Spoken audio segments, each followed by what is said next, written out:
Hello and welcome back to Josh Oddie YouTube. Today we're going to be talking about something that a lot of you golfers can probably relate to. And what is that? That is the over-the-top golf swing. The over-the-top golf swing is where the club gets to the top. Maybe you swing into a bad backswing. Maybe you actually have a good backswing. You go to the top and then this move just comes out of nowhere. The club goes over the top and then you get that big old slice. The over the top is probably a fault of 90% of golfers. Now, I'm going to be giving you some fixes today, but it's up to you to identify which one suits you the most. There's multiple different reasons of why you could swing over the top. I'm going to give you a few and hopefully you find that one that resolves your golf swing. So, number one is going to be the backswing fault. Now, a lot of golfers I see that go over the top actually swing way inside early on. Now this is what my old man does and I'm forever telling him to try and swing a bit more out. But it's sometimes not as simple as that, because when you've got that so ingrained, that move, even when you come out, you actually go further that way. So it's not always as easy as swinging more out. But what I feel like a lot of guys do, when they swing to the top, they get quite laid off. Now, I'm just going to pull on this golf club, okay? We're going to pull this back down to the golf ball. What happens to that golf club? It goes over the top, okay? From laid off and flat, it goes over, right? Now, if I go to the opposite and I go across the line, watch what happens right now when I pull on this golf club. When I pull, that goes behind me, okay? So now this is actually way inside, you know? From here, I'm probably really dumped under and probably too far inside. Okay, so it's about getting in between the two. A lot of the reason why I used to swing over the top and I had a slight, I used to swing it really steep. That was a big fault of mine and it was all from the backswing. You know, I was getting a good kind of takeaway position here, but as I got to the top, I was just ever so slightly laid off. Now from here, when I just pulled down, that club goes over.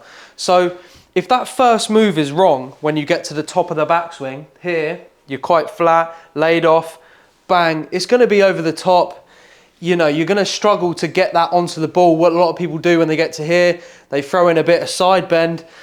You know, it all helps. It's all different patterns and matchups. But I would say that's the first one we're going to talk about there, is going to be the backswing. So try and go to the driving range and feel a different backswing. Maybe go to the top and just try and get actually a bit more across the line here. The club going to almost the right of the target as a right-handed golfer. So you're trying to feel this. And then from here, when you pull down, that club is just going to go way inside. A really, really simple one to do. Give it a go at the range and that might help you. Okay, number two is going to be where the weight is in relation to your feet. Now, if you're someone that swings to the top and you're quite in your toes, the head drops down, what happens when you're in your toes is the club goes that way as well, right? If you was really in your heels, I'm gonna go the opposite, the club's gonna go underneath, right? So a second fault is gonna be guys that swing to the top, guys and girls, sorry, I should say, anyone that swings to the top and is in their toes, this position here, if you're in your toes, this club is only going to go one way for you. So that's going to be the second one, a really simple one actually, and just try and feel a bit more centered with your weight distribution and you should be able to just turn to the top, and that might be the tiny difference from being in them toes, going over, to actually being centered and being able to swing inside. So that's a really simple, easy one. But as I say, all these problems and fixes are going to be up to you to choose which one helps you.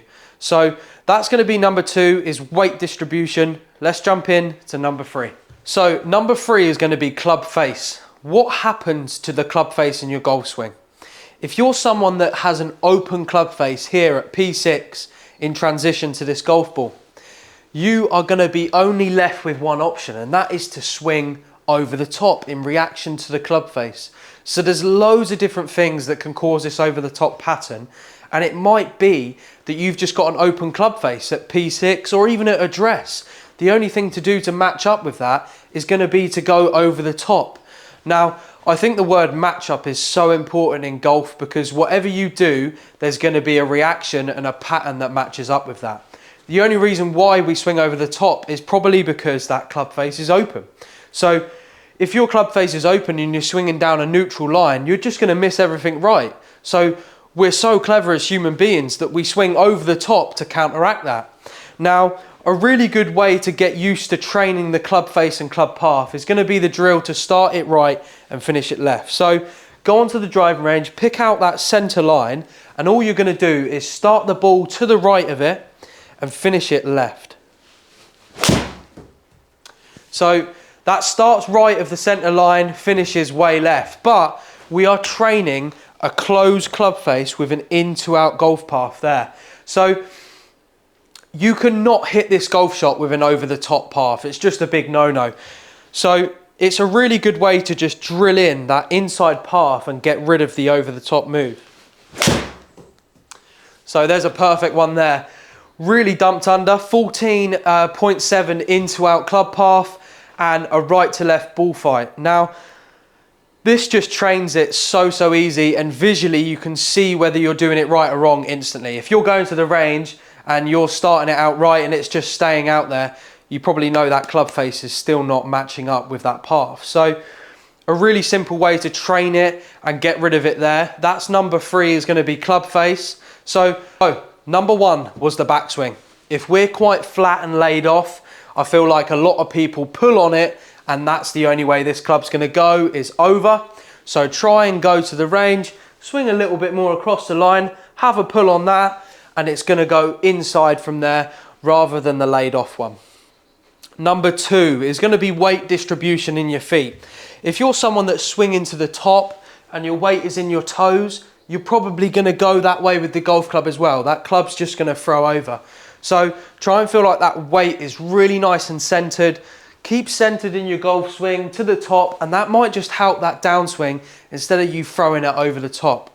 And lastly is going to be that club face. Make sure you've got a square club face and you know what this face is doing.